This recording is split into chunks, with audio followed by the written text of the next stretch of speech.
દરેક વિદ્યાર્થી મિત્રોનું ફરીવાર કવિતા યુનિક એકેડમીમાં હાર્દિક સ્વાગત છે. આજે આપણે ગુજરાતી વ્યાકરણનો ટોપિક સમાસ લઈ રહ્યા છે, બરાબર? કેમ કે આવનારી જેટલી પણ લેટેસ્ટ એક્ઝામ છે એમાં ગુજરાતી વ્યાકરણનો આપણો સમાસનો ટોપિક તો છે જ. અને મેં લાસ્ટ પણ બે વિડીયો બનાવ્યા છે, એક એક પ્રકાર વિશે એક એક આપણે વિડીયો લઈને આવી રહ્યા છે. કેમ કે 2 થી 3 માર્ક્સ કવર કરવા માટે આપણે આ ટોપિક બહુ જ ઇમ્પોર્ટન્ટ છે સમાસનો. કેમ કે ગુજરાતી વ્યાકરણ 15 થી 20 માર્કનો દરેક એક્ઝામમાં તો છે જ. અને એવું નથી કે ફક્ત પ્રિલિમ માટે, પ્રિલિમ અને બેન બંનેમાં તમને કામ લાગશે, બરાબર? અને જે રીતે કહેવાય છે કે ક્યારેય ગોખવું કે મોડે કરવું ગમે તે રીતે નહીં, નિયમ પ્રમાણે ચાલો. ગુજરાતી વ્યાકરણ ખાલી નિયમ પર ચાલે છે, એટલું યાદ રાખજો. જો તમને નિયમ આવડતું હોય તો તમે ગમે ત્યાંથી પેપર સેટર તમને પૂછે, તમને આવડશે ને આવડશે, બરાબર? તો આપણે એ જ ઓથેન્ટિક બુકના નિયમો પ્રમાણે આજે આપણે ટોપિક જોવાના છે ગુજરાતી વ્યાકરણનો સમાસનો, બરાબર? તો સ્ટાર્ટિંગથી એન્ડ સુધી જોજો, ઘણી બધી વસ્તુઓ તમને શીખવા પણ મળશે. અને ઇન શોર્ટમાં એક વખત તમે ફક્ત વિડીયો જોઈ લેશો તો તમને ક્યારેય પણ બીજા બુકો વસાવવાની કે ગોખવાની જરૂર જ ના પડશે, બરાબર? મારા દરેક વિડીયો ગુજરાતી વ્યાકરણના જોજો સ્ટાર્ટિંગથી એન્ડ સુધી, એક એક પોઈન્ટ નિયમો પ્રમાણે ઓથેન્ટિક બુકના કેવી રીતે ઇન શોર્ટ ટ્રીકમાં અને શોર્ટ વેમાં કેવી રીતે આપણે એને કરી શકીએ છીએ, બરાબર? તો હવે આપણે અહીં સ્ટાર્ટ કરશું. સૌથી પહેલાં તો મધ્યમ પદલોપી સમાસ એટલે શું, બરાબર? મેં લાસ્ટ વિડીયોમાં સમાસનો મિનિંગ સમજાવ્યો હતો, સમાસના પ્રકારો જેમ કે દ્વિગુ સમાસ છે, તત્વપુરુષ સમાસ છે, દ્વિગુ સમાસ છે, પછી ઉપપદ છે, મધ્યમ પદલોપી સમાસ છે, દ્વંદ્વ સમાસ છે, બરાબર? એ બધા મેં તમને સમાસના પ્રકાર બતાવ્યા હતા. તો એ જે સમાસના પ્રકારો છે એ સમાસના પ્રકારમાંથી આજે આપણે એક પ્રકાર લઈશું, મધ્યમ પદલોપી સમાસ, બરાબર? કયો સમાસ લઈશું આજે આપણે? મધ્યમ પદલોપી સમાસ, બરાબર? ફર્સ્ટ તો સમાસ એટલે શું? જ્યારે બે વર્ડ જોઈન કરતા, બે ભેગા કરતા, એક બંને વિગ્રહથી, બે શબ્દોના વિગ્રહથી જ્યારે એક શબ્દ બનતો હોય ત્યારે એ બંને શબ્દોનો વિગ્રહ જોઈન કરીને જે શબ્દ બનતો હોય તેને સમાસ કહેવામાં આવે છે, બરાબર? એમાંય આપણે કાલે લાસ્ટ વિડીયોમાં પણ આપણે સમાસના પ્રકારો જોયા હતા. અને આજે આપણે જોઈશું મધ્યમ પદલોપી સમાસ વિશે. તો મધ્યમ પદલોપી સમાસ એટલે શું? સૌથી પહેલાં તો જે સમાસના બે પદ લોપ કરતા વચ્ચે પદ ઉમેરવું પડે અથવા બે પદ વચ્ચે વિગ્રહ કરતા પદ ઉમેરવું પડે તેને કહે છે મધ્યમ પદલોપી સમાસ, બરાબર? એની વ્યાખ્યા અહીં બધું કહી દે છે કે મધ્યમ પદલોપી સમાસને કેવી રીતે ઓળખવામાં આવે છે. શું કીધું છે અહીં? જ્યારે સમાસના બે પદ લોપ કરતા વચ્ચે પદ ઉમેરવામાં આવે છે અથવા તો વિગ્રહ કરતા પદ ઉમેરવામાં આવે તો એને મધ્યમ પદલોપી સમાસ કહે છે. કદાચ પેપર સેટર કોમ્પિટિશનને ટફ કરવા, વધુ હાઈ લેવલનું પૂછવા માટે આવું પણ કરતા હોય છે. વ્યાખ્યા પૂછીને પૂછવામાં આવે છે કે જ્યારે સમાસના બે પદ વચ્ચે લોપ કરતા કે વિગ્રહ કરતા પદ ઉમેરવું તેને કયો સમાસ કહે છે. તો તમને ખબર હોવું જોઈએ કે એને મધ્યમ પદલોપી સમાસ કહે છે. 4 ઓપ્શન આપી દેવામાં આવશે. તો પછી તમને દ્વંદ્વ સમાસ, તત્વપુરુષ સમાસ, કર્મધારય, મધ્યમ પદલોપી, તો તમને ખબર હોવું જોઈએ કે એને મધ્યમ પદલોપી સમાસ કહેવામાં આવે છે. ક્લિયર? આપણે એની વ્યાખ્યાને એક માસ કવર થયા અહીં.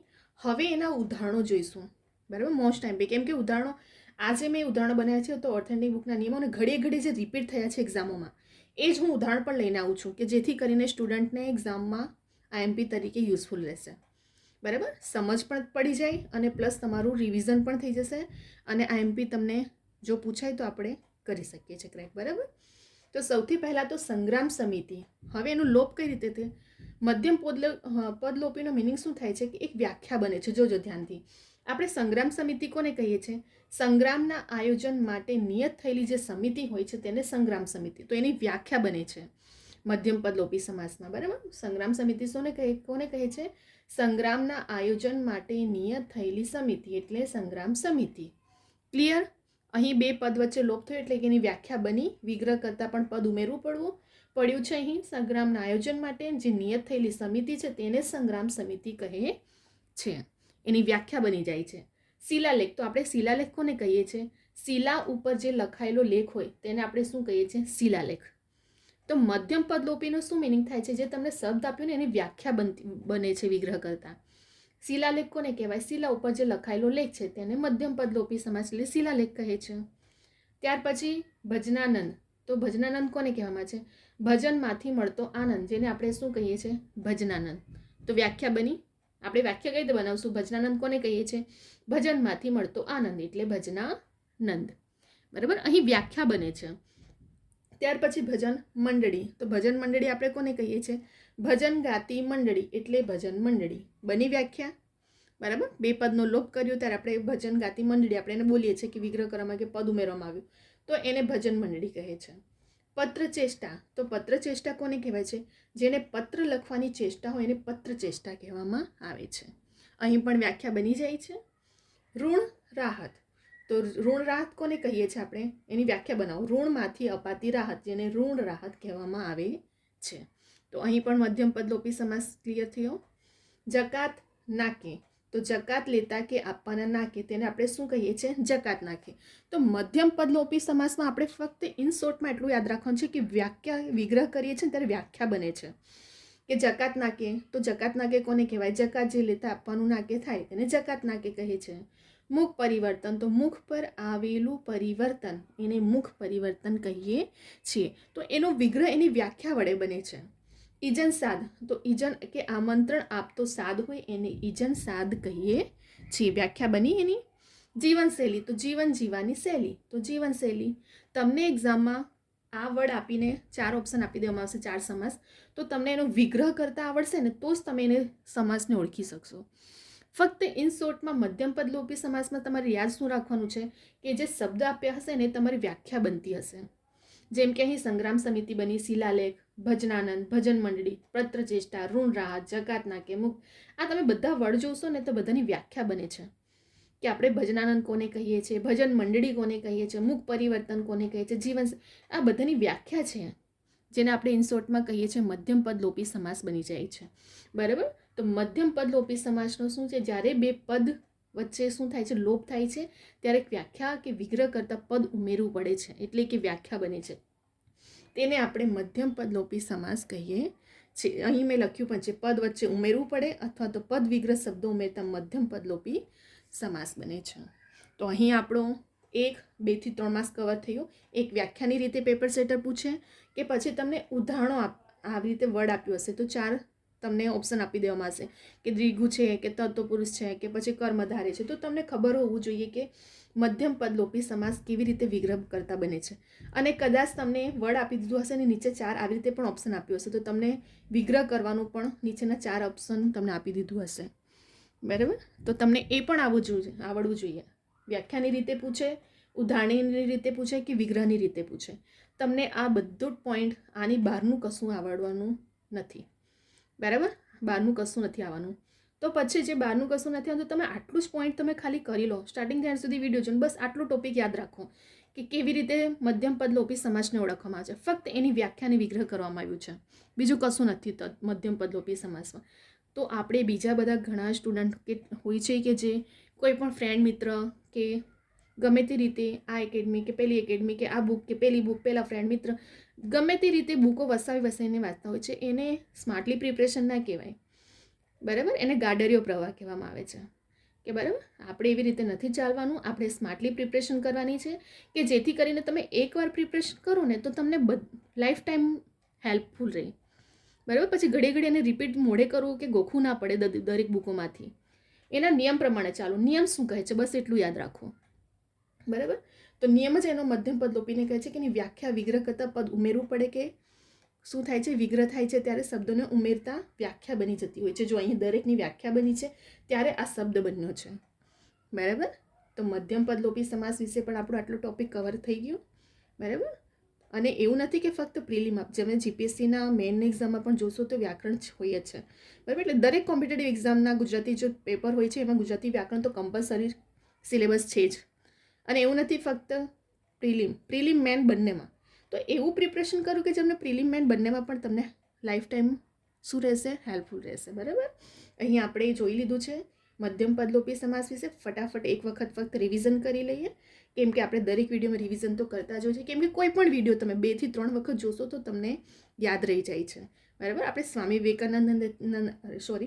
વિવેકાનંદ નથી કે એક વખત કરીને યાદ રહી જાય. બરાબર. આપણે તો 2 થી 3 વખત વિડીયો જોઈશું તો લાઈફ ટાઈમ માટે પણ યાદ તો રહી જાય છે. અને કેટલાક સ્ટુડન્ટ હોય છે જે રિવિઝન માટે પોઈન્ટ કે નોટબુક બનાવતા હોય છે.